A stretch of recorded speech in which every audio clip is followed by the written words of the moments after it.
Bonjour, bienvenue dans la suite des vidéos de révision pour préparer l'examen final de français, vidéo destinée à mes deux classes, la classe 60-43, la classe 62-31, qui doivent travailler sur ce très célèbre texte, La Madeleine de Proust. La Madeleine de Proust se trouve au début d'une œuvre gigantesque qui s'intitule La recherche du temps perdu. Et plus précisément, elle se trouve dans le premier roman de cette fresque romanesque, Du côté de chez Swann, paru en 1913. 1913, c'est l'année de la modernité. Je parlais déjà de cette année 1913 dans une des autres vidéos que vous pouvez aller voir. Les élèves de la classe 60-43 l'ont sans doute déjà vue, puisqu'elle leur était destinée en priorité, mais les autres peuvent aller la voir. C'était la vidéo sur le poème Zone de Guillaume Apollinaire, paru lui aussi en 1913. Donc, La recherche du temps perdu de Marcel Proust. On est au début du XXe siècle, juste avant la Première Guerre mondiale, et ce roman remet en jeu, remet en cause les règles habituelles du roman.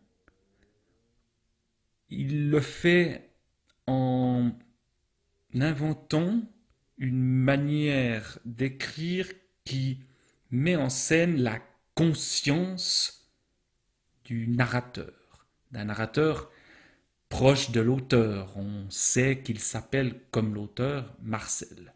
Et il y a des points communs nombreux, même si il y a des différences aussi majeures.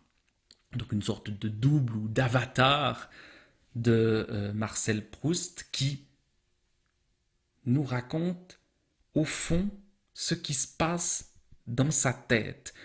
On a souvent parlé pour ce livre de la recherche du temps perdu de l'histoire d'une conscience.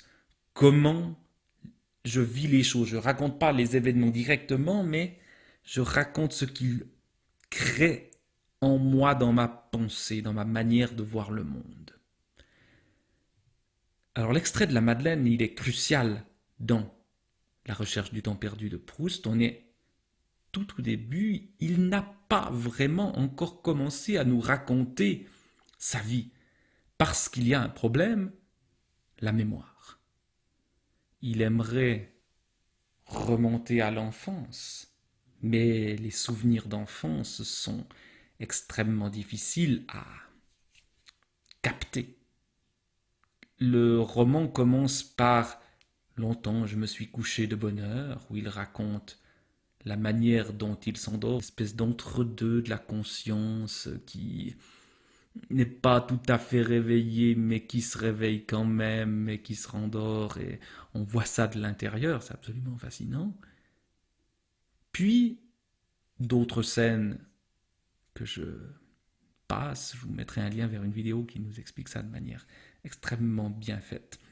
Et je vous conseille d'aller voir cette vidéo, meilleure que la mienne sans doute, sur la Madeleine de Proust, avec même une lecture commentée du passage que vous avez à traiter, même avec des passages en plus. Bref, qu'est-ce qui se passe dans la Madeleine de Proust? Il trempe la Madeleine dans du thé et il ressent quelque chose.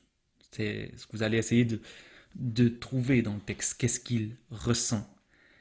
Il ne sait pas trop quoi. Puis, ça macère dans sa tête, ça mijote.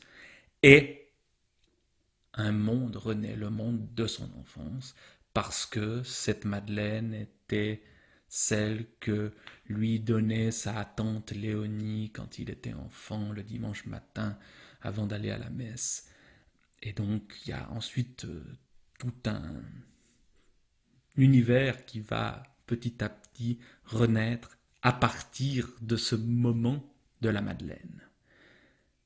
C'est donc le sens du goût qui fait remonter la mémoire. On avait parlé en cours, si vous vous souvenez, de mémoire involontaire.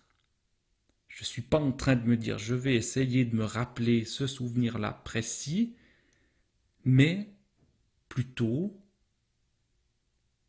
un goût un peu par hasard, complètement par hasard dans ce passage-là, va faire renaître quelque chose de difficile à exprimer au départ, mais qui ensuite va être précisément ce que l'on voulait raconter. C'est donc ça l'enjeu dans la Madeleine de Proust. Alors je vous laisserai creuser un peu plus dans le texte, dans les phrases de Proust, qui, comme elles sont le flux de la conscience, sont souvent des phrases très longues, qui s'enroulent sur elles-mêmes pour essayer de capter les choses au plus juste, avec parfois des phrases un peu plus courtes pour couper un peu ces très longues phrases. Et donc il faut essayer de ne pas se perdre dans cette pensée qui s'élabore devant nous en tant que lecteurs. Voilà, je ne vais pas vous en dire plus sur la Madeleine de Proust, je vais vous laisser vous plonger dans ce passage essentiel de la littérature du XXe siècle. Et je vous souhaite un bon travail. Et j'espère qu'on se reverra bientôt pour de vrai et en pleine forme. Au revoir.